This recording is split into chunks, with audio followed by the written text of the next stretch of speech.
There is so much going on right now, and I think that the church is doing a fantastic job covering what's going on in the papacy and what's happening, and we're focused on that. We're completely losing track on what's going on in spiritualism right now, and it's going hand in hand with what's happening right now. I'm going to show you that today. And I know I've been on this channel before. I know some of your audience probably knows who this is, but I'm going to give them a short little quick review. And then we're going to talk about the most current events that have happened. Is that okay? Oh, yes. Let's do it. Okay. So there is a popular quote that people talk about when there's three things that come together at the end. And it goes like this. It says, when Protestantism, I wish I had this slide, but it says, when Protestantism shall stretch her hand across the gulf to grasp the hand of the Roman power. That's what we see happening. Normal times we stop there and go, okay, all right, we see that happening. Something else is happening here. But she goes on to say, when she shall reach her hand over the abyss to clasp hands with spiritualism. And in her day, there wasn't a term for what I'm about to show you, but she called it spiritualism because she didn't know what to call it. But it is spiritualism, and it's spiritual in nature, but that's not what scientists are calling it today. So she says, when under the influence of the threefold union, our country shall repudiate every principle of its constitution. Big things are going to happen in America.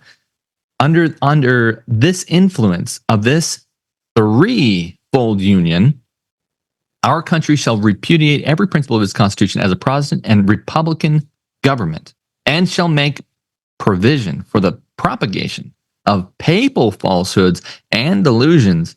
Then we may know that the time has come for the marvelous working of Satan, and the end is near. Marveling as in, wow, I can't believe what is happening, not as a good thing. So that's the eye-opening quote that's going to happen here. What spiritualism? Because if we are close to the end of time, surely we are seeing that by now, because we've seen Satan's MO. His modus operandi is that he will do things slowly, and you'll be able to see what's going on behind the scenes, and then all of a sudden it'll be really rapid. And so we've seen that with Sunday law. This has been a 2,000-year event that has been going on, and it's slowly ramping up to be a big deal. The Vatican, that's been Satan's mode of introducing things into the world since it tobogganed into apostasy long ago. But what is this spiritualism? What is that? Let me talk to you a little bit about that today, and how we already see it joining hands with the Vatican. Oh my goodness, that's the new stuff that's coming out. But before I get into that, I want to show, this is kind of going to be a little dialogue between you and me, James, too, because I think it's interesting to get your point of view on this. Okay. First of all, I want to show people, if you don't know who Roger Morneau is, you need to go watch his 3.5 hours of testimony about what happened. He's no longer with us, but it's an old 1990s presentation done by Heart Research, and I'm going to bring up a clip from that. He kind of explains more from his side when he was in the satanic cult, what they told him, which is in line with the Great Controversy, and I can bring it out from that, and then we'll go into the current events. And the priest told us, we talked quite a while, and then he said, could I have a little bit more of your time? I want to do something very fascinating. He says, the grand plan, the master's grand plan for harvesting the nations, for harvesting the multitudes of the earth into his cause, just before the close of the great controversy between the forces of good and evil. So we continued, after we expressed ourselves that we're deeply interested to know more about the activities of the spirits. And he said, it's going to be done in a unique manner. This grand plan is going to take people are going to eat the stuff, because he says demon spirits will declare themselves to be inhabitants of far distant planets in the galaxies that are coming to warn the inhabitants of planet Earth of the impending destruction of the planet, unless something seriously proper is done to avoid it.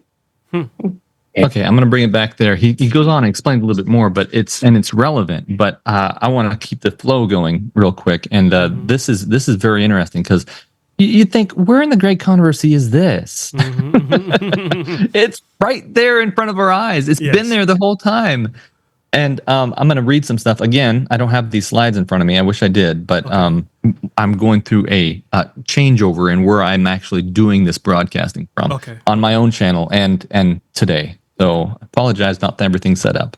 But it says in the Great Controversy, the fact that they okay. Let me actually go back a little bit. We're going to talk the Great Controversy, but Satan agencies in human form will take part in this last great conflict to oppose the building up of the kingdom of God. And heavenly angels in human form, so both good and evil, will be on the field of action. The two opposing parties will continue to exist till the close up of the last great chapter in world's history. Boy, if you have two spiritual entities and they don't both know the Bible really well, Yeah. and they're physically present, you better know the Word of God, folks. Yes. Because but if this is physically going to happen, how is this going to become normal? I mean, that's the whole point of my channel is the strange normal that happens, and this is what's coming. And this spiritualism that happens is actually going to manifest itself physically. You're going to be able to see these things, these entities in real life, and people are going to be, oh yeah, that's perfectly accepted. How? Well, Roger Morneau gave it to us because he said they're going to say they're from a long ways away and they've come down to help us. They're ET. ET has arrived. At least, yeah, that's what it sounds like. Yeah. Yeah. And so let me go into this further because this I have a couple more quotes. I'll leave those to the end because let's get into the actual news. Okay. What's actually been said about the Vatican grasping hands with this stuff right now. This is only like a week or so ago. Okay. So I'm going to play that now. Okay. And if you need The me to hunt pull for up any proof of alien life in the Vatican files picked up steam in 2023 when a former U.S. intelligence official named David Grush told Congress that the Vatican had been involved in a cover-up.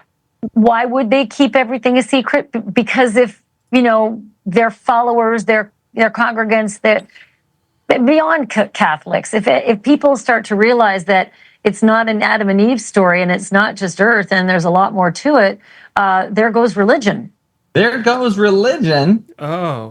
And so you got to wonder, what does that mean? In other words, they're saying that, look, they've been covering up some serious spiritualism that's going on. In other words, they've been covering up all these planets that have life, and they've been here the whole time, and they're communicating with us. This is the spiritualism that is happening right now.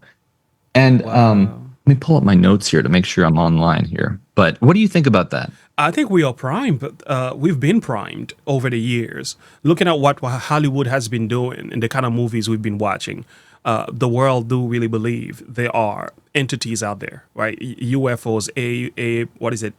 AP, what they call them now? UAP, yeah, unidentified aerial phenomenon. They're calling it now. That's the new name that they're giving them. But again, we've been primed through Hollywood's and many other factors as well, and all these scary movies and stuff. All of that play a role.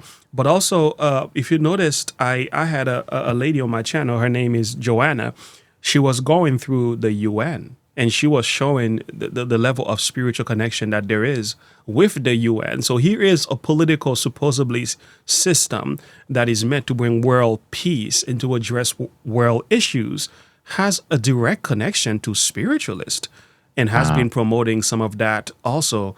At the very foundation, there is the Madame Blavatsky, there is the Lucis Trust writings and stuff like that, Alice A. Bailey. So, yeah, even political leaders and systems in the world today are also primed to welcome these entities among us.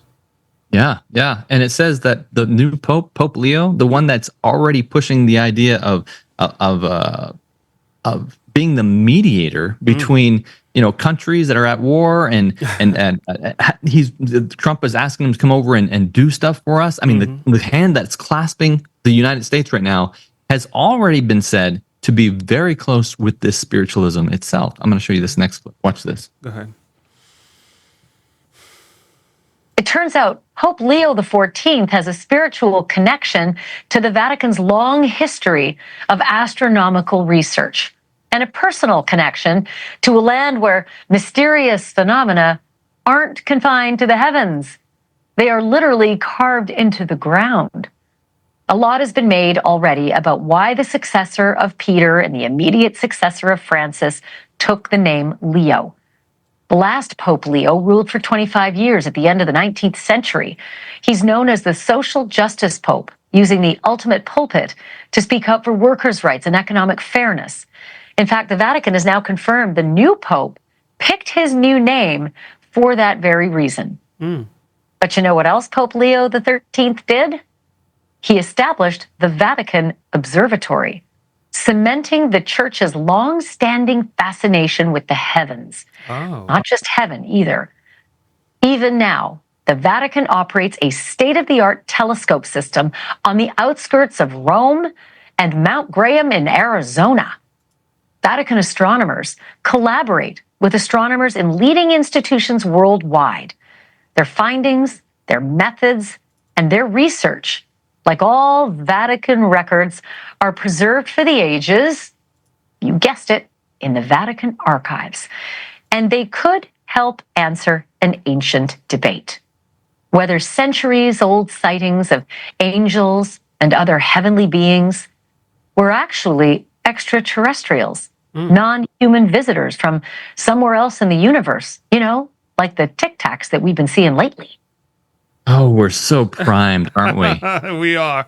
We are. Bradley, this is interesting. I didn't see this side of Pope Leo XIV in connection to Pope Leo XIII. We've spoke about the ecumenism, you know, the idea you just mentioned of him trying to bring world peace, bridge building, Pontifex Maximus, and stuff like that. But we didn't make the connection with the spiritualism. No. And that's even where this is the part where I think what your work is so crucial, and people who are watching, you need to support Bradley's work. Go to Strange No More and support the man, because what you are helping us to see now, the spiritual element behind some of these movements is really what makes it all happen. Because when you notice what Revelation tells us, that, you know, there is the dragon, the beast, and the false prophets. All of them had the spirit like frogs, which I'm not sure if that's part of your note, but what's happening is the spirit like frogs is what bring them all together, these entities. So that's why they are able to push forward the mark of the beast. They can unite, even though there are obvious differences, but they can work past their differences, because the one thing that unite them all is spiritualism. And to know that this Pope is also highly involved in that is extremely interesting. And he has a history, apparently. There's a history of connecting with spiritualism, with science, with this Pope. And so I'm going to show you this next clip before we go on some even more interesting stuff. Watch this. It turns out Pope Leo XIV has a spiritual connection. Well, here we are a half century later, and we have a new Pope who seems to have this sort of slight connection, at least to the scientific heavens anyway. And I'm wondering if you think it's going to make any difference. Do you think that this new Pope will actually help UFO enthusiasts and others gain access to whatever secrets lie beneath the Vatican? I do believe so, yes. I believe that he has a history, as did Leo XIII, that preceded him, actually in trying to establish the relationship between the cutting edge of science and the most profound fundamental theological concepts of a metaphysical dimension that is not accessible by most people. That's the key to this man. He is a person who wants to bring together science and theology to be able to bring the Catholic Church into the 21st century, so we can begin to adjust the institutions of our planet to cope with the reality that there's an extraterrestrial, non-human civilization that surrounds us, and the fact that they've been coming and going from our planet at least since the detonation of the first nuclear explosion in 1945. So I think that he is going to be the disclosure Pope. Oh, the disclosure Pope. What a title. That's a new one. Oh, my goodness.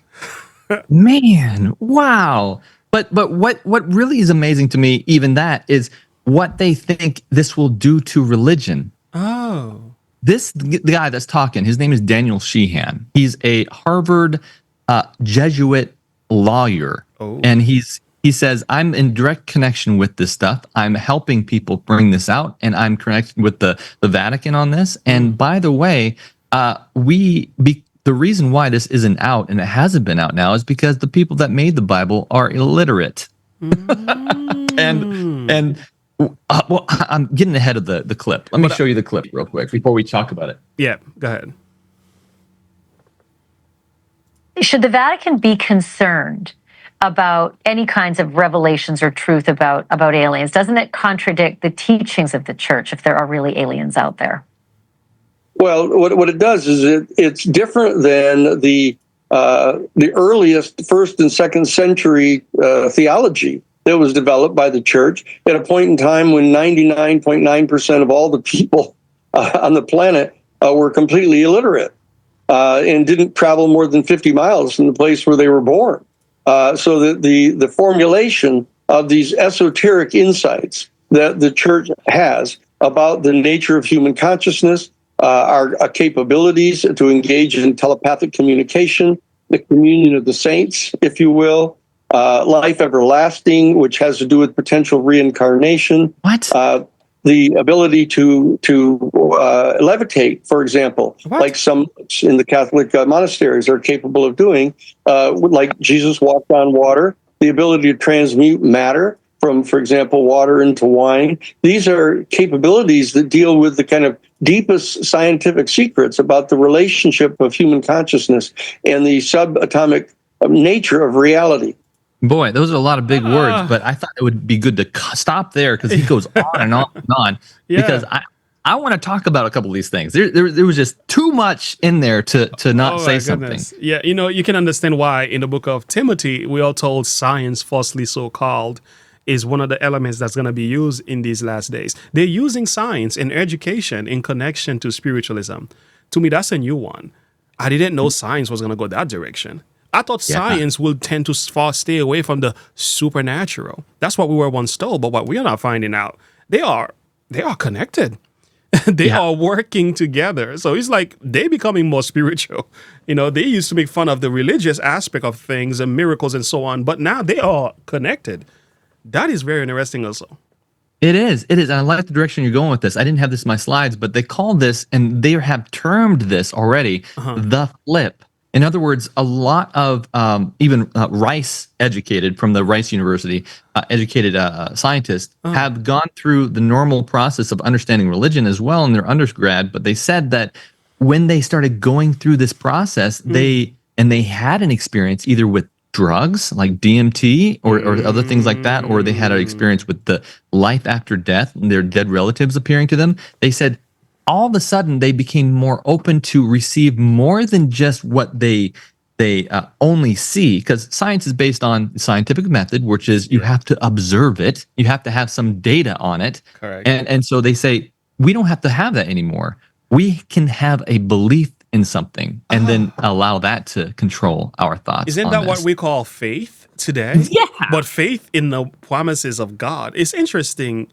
At least we have a book to believe in. These guys are believing in what the Bible refers to as, fables to a degree. Right. But Satan is going to fill in the blank, and this is the danger of this. 100%. And so he went over telepathy. He said reincarnation is going to be a part of this whole thing. He said levitation like the Catholics do. I didn't know Catholic monks or whatever it was levitate, like Eastern meditations. Yeah. Transmuting matter. I thought that was interesting, but this whole, when I was growing up and I was understanding how the last day events were to occur, I always thought the Sunday law was going to be the main thing, and it is the main thing. It's the main confusion. But White in Great Controversy says there are several doctrines that are several different things that completely change. And let me get that quote for you real quick. This was really fascinating when I found it, because I realized that things are going to change. So this is from Great Controversy, page 552, and she talks about that the end of times and what the future events. She says, about the world. She says the fact that they state some truths, this is the spiritualism that's coming. The spiritualism states some truths and are able to at times foretell future events, gives their statements an appearance of reliability. And their false teachings are accepted by multitudes and readily and as readily and believed as implicitly, as if they were the most sacred truths of the Bible. The law of God, this is the things that are going to change. This is the things that they push onto the world. It's not just going to be go to church on Sunday. They're going to say, hey, by the way, this is the truth near the end. This is what happens. It says, apologize, my phone's ringing. The law of God is set aside. The spirit of grace is despised. The blood of the covenant counted as an unholy thing. The spirits deny the deity of Christ. Oh boy. I mean, it gets that far. It's not just, hi, by the way, I'm appearing as Christ. Oh, and by the way, the whole Christ back then, not really a thing. The deity of Christ, and place even the creator on a level as themselves, which we already see this UFO religion called realism. They believe that scientists came and poured goop on this earth, and suddenly we appeared, and they've been kind of helping our evolution that has happened, and making them essentially creators and on a level with us, meaning we could be creators as well, or little gods, I guess. Under a new disguise, the great rebel still carries on his warfare against God, begun in heaven and for nearly 6,000 years continued upon earth. So the law of God, you mentioned a number of things. Christ's deity. There was something else. There were two other things. At least 4 things were mentioned in that list. The law of God, the spirit of grace despised. The blood of the covenant counted as unholy. And then the spirits deny the deity of Christ and place the creator on a level as themselves. Oh, that's so scary. So for me, the first, I think in the chronological sense, it all matters, right? The law of God. If you notice in Genesis, the first attack of the enemy was on the law of God. Has God said, right? Did God say this? Did God say that? Questioning the validity and the authority of God's law.